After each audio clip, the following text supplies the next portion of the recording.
तो आज हम कार्य के बारे में बात करेंगे। इसके पहले वाले लेक्चर में हमने न्यूटन्स लॉ ऑफ मोशन के बारे में बात किया था। न्यूटन्स लॉ ऑफ मोशन के जो नियम है, न्यूटन के 3 नियम है गति से संबंधित, रेखीय गति से संबंधित, उसके बारे में हमने बात किया। उससे रिलेटेड जितने भी क्वेश्चन रहे उसके बारे में भी हमने बात किया। ठीक है, अब हम चलते हैं वर्क के बारे में, कार्य के बारे में। कार्य क्या है? हाँ, कार्य क्या है, बहुत ज्यादा डीपली जाने की जरूरत नहीं है, बस टू द पॉइंट बात करें कि कार्य क्या है। तो बल और विस्थापन के गुणनफल को हम कार्य कहते हैं। पहली चीज कि देखिए यहां पर m किलोग्राम का एक बॉक्स है जो s मीटर विस्थापित हुआ है, कहां से कहां चल करके, पॉइंट ए से पॉइंट बी पर। कौन से बल के प्रभाव में? F बल के प्रभाव में। एक m किलोग्राम का बॉक्स है, क्षैतिज तल पर F बल के प्रभाव में s मीटर विस्थापित हुआ है। तो कहता है कार्य क्या होगा? बल और विस्थापन के गुणनफल को हम क्या कहते हैं? कार्य कहते हैं। इसे W से रिप्रेजेंट करते हैं F इंटू एस। बल भी सदिश राशि, विस्थापन भी सदिश राशि, दो सदिश राशियों का गुणनफल किसके बराबर होगा? कार्य के बराबर। और कार्य क्या है? अदिश राशि है ना। कार्य अदिश राशि है और इसका मात्रक क्या हो जाएगा? देखिए F का मात्रक क्या हो जाएगा? न्यूटन। और विस्थापन का मात्रक क्या हो जाएगा? मीटर। तो न्यूटन मीटर कार्य का मात्रक होगा। और यही न्यूटन मीटर किसके बराबर हो जाएगा? जूल के बराबर होगा, है ना। और कौन सा मात्रक हो जाएगा? किलोग्राम मीटर स्क्वायर पर सेकंड स्क्वायर। ये बल का कार्य का मात्रक होगा और ये कार्य का मात्रक क्या हो जाएगा? ये एम के या एसआई मात्रक है। तो कार्य का कौन कौन से मात्रक होगा? न्यूटन मीटर होगा, या जूल होगा, या किलोग्राम मीटर स्क्वायर पर सेकंड स्क्वायर होगा। और ये कौन सा मात्रक है? एम के एस मात्रक है। दूसरा मात्रक डाइन सेंटीमीटर, न्यूटन के जगह पर डाइन, क्योंकि बल का मात्रक क्या होता है? न्यूटन, एसआई मात्रक, और सीजीएस मात्रक क्या होता है? डाइन। और लंबाई का एमकेस मात्रक क्या होता है? मीटर, और सीजीएस मात्रक क्या हो जाएगा? सेंटीमीटर। इस तरह से क्या मिलेगा हमें? डाइन सेंटीमीटर, या यही डाइन सेंटीमीटर किसके बराबर हो जाएगा? ऑर्ग की। ये ध्यान रखिएगा, डाइन सेंटीमीटर किसके बराबर हो जाएगा? ऑर्ग भी क्या है? कार्य का मात्रक या ऊर्जा का मात्रक है। यह जो है डाइन सेंटीमीटर के बराबर होगा। Dyne centimetre. और दूसरा मात्रक क्या हो जाएगा? ग्राम सेंटीमीटर स्क्वायर पर सेकंड स्क्वायर। ये दोनों कैसा मात्रक है? कार्य का सीजीएस मात्रक है। ठीक है, यहां पर 1 जूल किसके बराबर हो जाएगा? 10 के पावर 7 ऑर्ग के। या 1 ऑर्ग किसके बराबर होगा? 10 के पावर -7 जूल के, है ना। एक यदि हम ये बात करें कि यदि एक का पूछ दे कि 1 ऑर्ग तब किसके बराबर हो जाएगा, तो उल्टा कर देंगे, 10 के पावर -7 जूल के। ठीक है, ओके। अब देखिएगा यहां पर ये जो है एक m किलोग्राम का बॉक्स है, क्षैतिज तल पर रखा हुआ है, और यह क्षैतिज तल पर F बल जो लग रहा है वो क्षैतिज से थीटा कोण पर लग रहा है ना। तो ये जो है पॉइंट A से बॉक्स पॉइंट B पर चला गया, S मीटर विस्थापित होकर के तो पूछता है कार्य कितना होगा? तो कार्य बराबर हो जाएगा F S cos theta. Theta क्या है?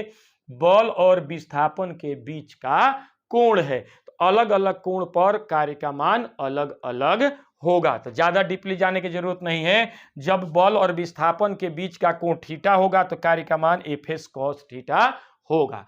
ठीक है, यहां पर देखिए कार्य का मान धनात्मक हो सकता है, ऋणात्मक हो सकता है, और शून्य भी हो सकता है। अलग अलग स्थितियों में कार्य का मान धनात्मक, ऋणात्मक और शून्य होता है। यहां पर जो है क्या क्या इंपॉर्टेंट है? तो कार्य बराबर एफ इंटू एस, है ना, बल गुना विस्थापन, ये न्यूमेरिकल में आएगा ये, और मात्रक होगा, और ये अदिश राशि।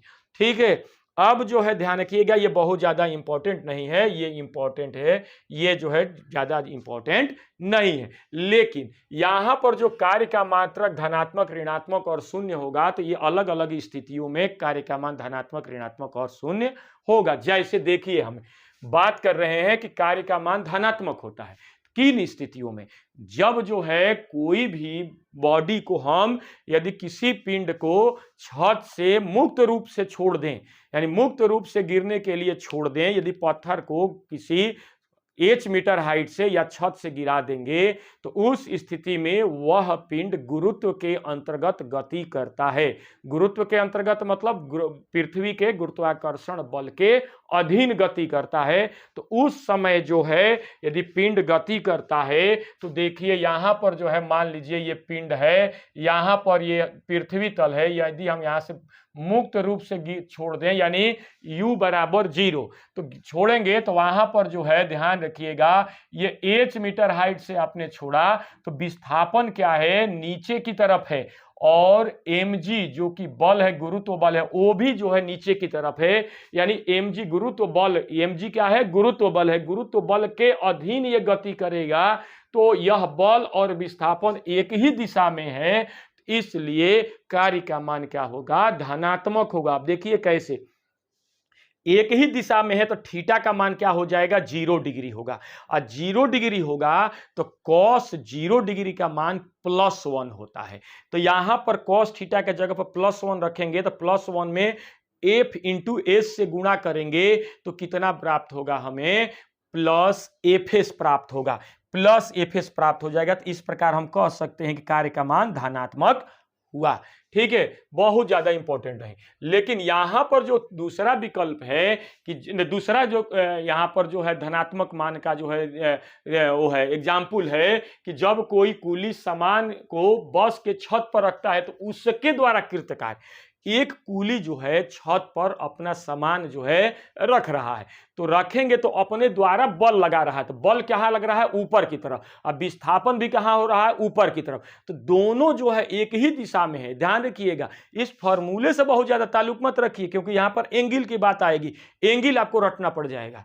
ठीक है, तो बस इतना जानिए कि जब जो है बल और विस्थापन एक ही दिशा में होगा, तो कार्य का मान धनात्मक होगा। तो बल ऊपर लगा रहा है कुली के द्वारा कृत कार्य, तो कुली जो है कुली जो है बल, कुली के द्वारा लगने वाले बल के द्वारा कृत कार्य, तो कुली ऊपर की तरफ बल लगा रहा है सामान को ऊपर फेंकने के लिए, और विस्थापन भी ऊपर हो रहा है, तो बल और विस्थापन एक ही दिशा में है, इसलिए कृत कार्य का मान धनात्मक होगा।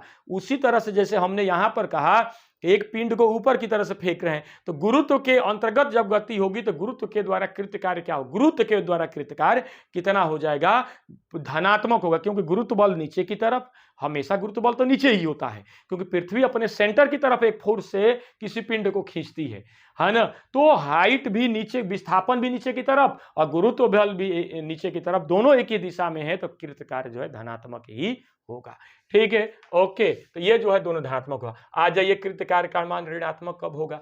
अब ध्यान दीजिएगा कि यहां पर जब ऊपर हमने कहा कि एक पिंड को ऊपर से नीचे की तरफ फेंक रहे हैं, अब मान लीजिए कि पिंड को क्या किया, ऊपर की तरफ फेंक दिया, है ना, कि यदि किसी पिंड को, वस्तु को गुरुत्व के विरुद्ध ऊपर लेकर जाए, ऊपर की तरफ फेंकेंगे या ऊपर की तरफ फेंकेंगे, तो ऊपर फेंकेंगे तो विस्थापन किधर हो रहा है, ऊपर की तरफ हो रहा है, और गुरुत्व बल किधर हो रहा है, नीचे है। तो यदि हम कहेंगे गुरुत्व बल के द्वारा कृत कार्य कितना होगा, तो वो ऋणात्मक होगा। क्यों, क्योंकि विस्थापन ऊपर की तरफ है और गुरुत्व बल नीचे की तरफ है।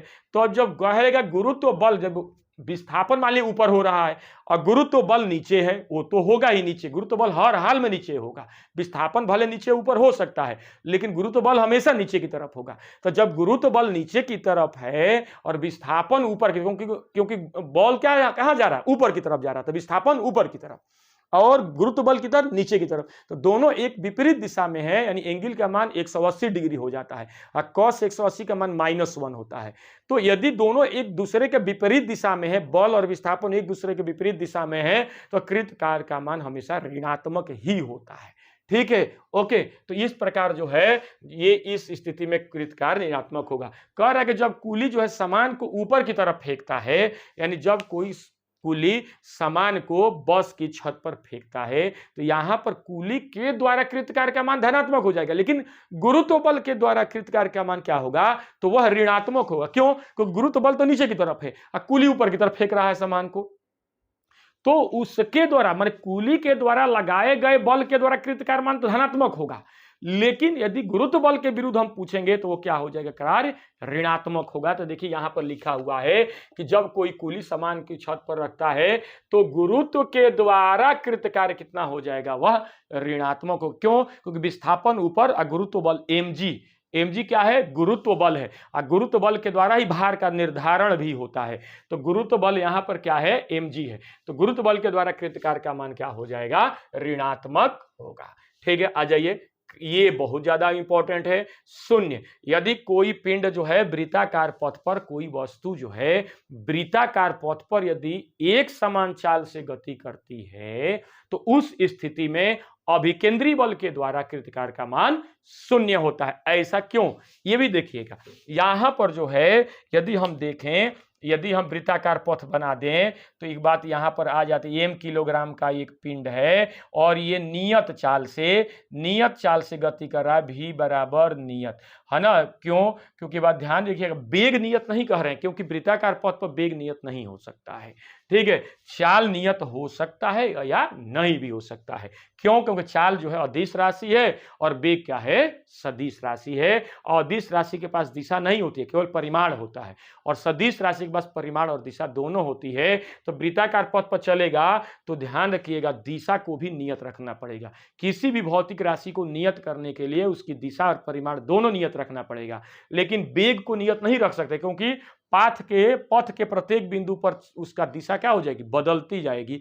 तो जो है हम किसी भी सूरत में बेग की दिशा को हम नियत नहीं रख सकते, परिमाण को नियत रख सकते हैं। ठीक है, तो यह नियत चाल से चल रहा है, तो नियत चाल जगह तो अभिकेंद्रीय बल किसे कहते हैं, अभिकेंद्रीय बल कहते हैं जब कोई पिंड किसी वृत्ताकार पथ पर नियत चाल से गति करता है तो उस वृत्ताकार पथ के केंद्र की तरफ एक बल लगता है जिसे अभिकेंद्रीय बल कहते हैं। ठीक है, अभिकेंद्रीय किससे रिप्रेजेंट करते हैं, एफसी से, और इसका वैल्यू कितना होता है, FC equal to mv square by R. यही अभिकेंद्रीय बल का क्या फॉर्मूला होता है, सूत्र होता है, mv स्क्वायर। m क्या है, पिंड का द्रव्यमान है, v क्या है, चाल है, r क्या है, वृत्ताकार पथ की त्रिज्या है। तो ये जो है ध्यान रखिएगा, देखिए वेग जो है, देखिए ये जो है कह रहा है कार्य बल गुना विस्थापन। तो ध्यान रखिएगा यहां पर आने पर जो है ध्यान रखिएगा ये एंगल का जो मान होगा वो हर स्थिति में 90 डिग्री का एंगल बनाएगा। ये अभिकेंद्रीय बल जो ये बल है और विस्थापन के बीच का कोण जो है 90 डिग्री का बनने लगता है हर बिंदु पर।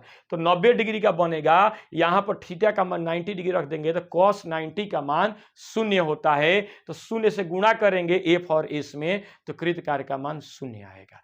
ठीक है, खैर इससे जानने की जरूरत नहीं है, बस इतना जानिए कि जब कोई पिंड वृत्ताकार पथ पर चलता है तो कृत कार्य का मान 0 होता है। ये तो ऐसे जान लीजिए, और ये भी ध्यान रखिएगा कि जब कोई पिंड वृत्ताकार पथ पर नियत चाल से चलता है तो उस स्थिति में काइनेटिक एनर्जी में परिवर्तन, गतिज ऊर्जा में परिवर्तन जो होता है वो 0 होता है। क्योंकि गतिज ऊर्जा, जब मान लीजिए गतिज ऊर्जा बराबर क्या होता है, आगे पढ़ाएंगे, हाफ mv स्क्वायर, है ना। देखो मास तो नियते रहेगा, है 1/2 तो नियते रहेगा। अब चालों को नियत कर दिए हैं तो सब भौतिक राशियां जो है नियत हो जाएगी, तो गतिज ऊर्जा भी क्या हो जाएगी, नियत हो जाएगी। तो एक बिंदु और ये दूसरा बिंदु को कंसीडर करेंगे, 2 बिंदु कंसीडर करेंगे, दोनों बिंदुओं पर जो है गतिज ऊर्जा क्या होगी, नियत होगी, तो गतिज ऊर्जा में परिवर्तन भी क्या हो जाएगा, 0 हो जाएगा। तो गति सुनिएगा कि जब कोई पिंड किसी वृत्ताकार पथ पर नियत चाल से चलता है तो गति ऊर्जा में परिवर्तन 0 होता है,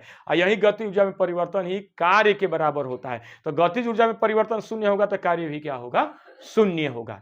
ठीक है कि नहीं, ओके।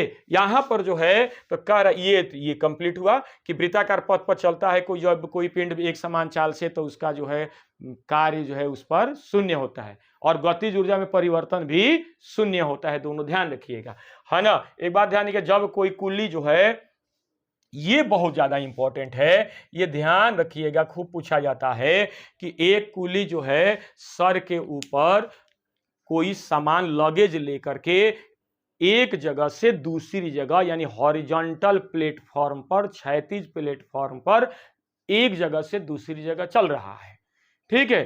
तो तो उसके द्वारा कृत कार्य का मान कितना होगा? शून्य होगा। ये बात ध्यान दीजिएगा, ये फिजिक्स की भाषा है, ये प्रैक्टिकली जो है ये प्रैक्टिकली संभव नहीं है। सामाजिक जीवन में ये परिभाषा लागू नहीं होता है। यदि कुल्ली के इस बार कह दिया जाए कि आपके द्वारा कृत कार्य का मान तो शून्य हुआ था, आपको पैसा किस बात का? आपने कार्य किया ही नहीं है तो आपको पैसा किस बात का? लेकिन ये संभव नहीं है बाबू, ठीक है। तो यहां पर जो है जब कोई कुली सिर पर सामान लेकर के क्षैतिज प्लेटफॉर्म पर एक जगह से दूसरी जगह चलता है तो उसके द्वारा कृत कार्य का मान क्या होता है? शून्य होता है। क्यों? क्योंकि सामान तो ऊपर लिया रहेगा, है ना, और चल रहा है शाम। तो ये जो है, ये देखिएगा यहां पर मान लीजिए ये जो है कुली है ना, ये क्षैतिज प्लेटफॉर्म पर चल रहा है ना। ये देखो, ये सामान ले लिया ये, और ये सामान ले करके, तो ये विस्थापन किधर हो गया? इस दिशा में हो गया। हाँ, अब बल जो है ऊपर की तरफ है, मान लीजिए ऐसे बल ऐसे लगा रहा है बल, तो बल क्या है? ऊपर की तरफ। तो दोनों के बीच का एंगल कितना हो गया? Theta equal to 90 degree. तो कॉस 9 थीटा के जगह 90 डिग्री रख देंगे तो कॉस 90 का मान शून्य होता है। तो शून्य यहां पर जब शून्य रख देंगे तो शून्य से एफ इंटू एस में गुणा करेंगे तो क्या हो जाएगा? शून्य ही तो मिलेगा। तो इस प्रकार जो है कृत कार्य का मान क्या होता है? शून्य होता है। ये बात ध्यान रखिएगा, ठीक है। तो इस प्रकार ये बहुत ज्यादा इंपॉर्टेंट है, यानी कोई कुली जो है क्षैतिज प्लेटफॉर्म पर चलता है तो उसके द्वारा कृत कार्य का मान क्या होता है? शून्य होता है, ठीक है। ओके, आगे बढ़ते हैं। यहां पर देखिएगा शक्ति। शक्ति किसे कहते हैं? हमने इसके बारे में बात किया था, पहले भी हमने बात किया। शक्ति किसे कहते हैं? पावर जिसको कहते हैं इंग्लिश में, कार्य करने की दर को। कार्य करने की दर किसी से प्रदर्शित करते हैं? कैपिटल पी से। तो कार्य हो गया W और दर हो गया T। तो P इक्वल टू क्या हो जाएगा? W by T। शक्ति का क्या सूत्र होगा? P बराबर W बाई T। कार्य बटा समय, कार्य बटा समय को ही क्या कहते हैं? शक्ति कहते हैं। कैसी राशि होती है? अदिश राशि होती है। एक बात और ध्यान रखिएगा, कार्य बराबर, ध्यान रखिएगा, तो यहां पर देखिएगा शक्ति जो होता है, शक्ति को पी कैपिटल पी से प्रदर्शित करते हैं। तो P equal to W by T, कार्य करने की दर या कार्य बटा समय। कार्य करने की दर को शक्ति कहते हैं, कार्य करने की दर को शक्ति कहते हैं। शक्ति बराबर क्या हो जाएगा? कार्य बटा समय, ठीक है कि नहीं। तो यहां पर जो है शक्ति, एक और फॉर्मूला होता है, शक्ति इक्वल टू एफ इंटू भी, बल इंटू वेग। बल और वेग के गुणनफल को क्या कहते हैं? हम शक्ति कहते हैं। ये जो है, इसका जो है, यदि जो है एफ और भी के बीच, बल और वेग के बीच यदि एंगल थीटा हो, तब पावर यानी शक्ति का फॉर्मूला क्या हो जाएगा? एफ भी कॉस थीटा। इसके मात्रक क्या क्या हो जाएंगे? ये देखिएगा, इसके मात्रक क्या क्या हो जाएंगे? जूल पर सेकेंड, ठीक है। यहां पर जूल पर सेकेंड, और इसको क्या कहते हैं? वाट। यही ज्यादा इंपॉर्टेंट है, वाट। यानी पावर का, शक्ति का मात्रक क्या हो जाएगा? वाट होगा। वाट किसके बराबर हो जाएगा? जूल सेकेंड के, है ना। और क्या हो जाएगा? किलो वाट हो जाएगा। और क्या हो जाएगा? मेगावाट। और क्या हो जाएगा? Horse power. तो 1 किलोवाट जो होता है, 1 किलोवाट इक्वल टू कितना हो जाएगा? 1000 वाट, ठीक है। उसी तरह से 1 मेगावाट, एम फॉर मेगा और W for watt, 1 megawatt equal to कितना होगा? 10 के पावर 6 वाट। उसके बाद ये ज्यादा इंपॉर्टेंट है, ये ध्यान रखिएगा, 1 हॉर्स पावर, हॉर्स पावर अश्व शक्ति इसको कहते हैं। 1 हॉर्स पावर इक्वल टू 1 अश्व शक्ति बराबर 746 वाट होता है, ठीक है। ये ध्यान रखिएगा, ये सभी वैल्यू को ध्यान में रखिएगा। ये जो है एक और ध्यान रखिएगा कि 1 वाट क्या होता है? तो 1 वाट इक्वल टू क्या हो जाएगा? 1 वाट किसके बराबर होता है? 1 जूल अपॉन 1 सेकेंड। यानी यदि जो है किसी मशीन के द्वारा या किसी व्यक्ति विशेष के द्वारा 1 सेकेंड में 1 जूल कार्य हो तो उसकी शक्ति कितनी हो जाएगी? 1 वाट होगी, या 1 जूल पर सेकंड, यानी किसी भी व्यक्ति के द्वारा 1 सेकंड में 1 जूल कार्य हो तो उसकी शक्ति क्या हो जाएगी, 1 वाट कहलाती है। ठीक है, तो ये क्लास यहीं पर समाप्त होती है। नेक्स्ट लेक्चर में हम ऊर्जा के बारे में बात करेंगे और बल के प्रकार के भी बारे में बात करेंगे और उसके संबंधित कुछ न्यूमेरिकल के बारे में भी हम बात करेंगे। ठीक है, तो आगे चलते हैं, नेक्स्ट जो है नेक्स्ट डे नेक्स्ट टॉपिक है। ठीक है, okay, thank you very much.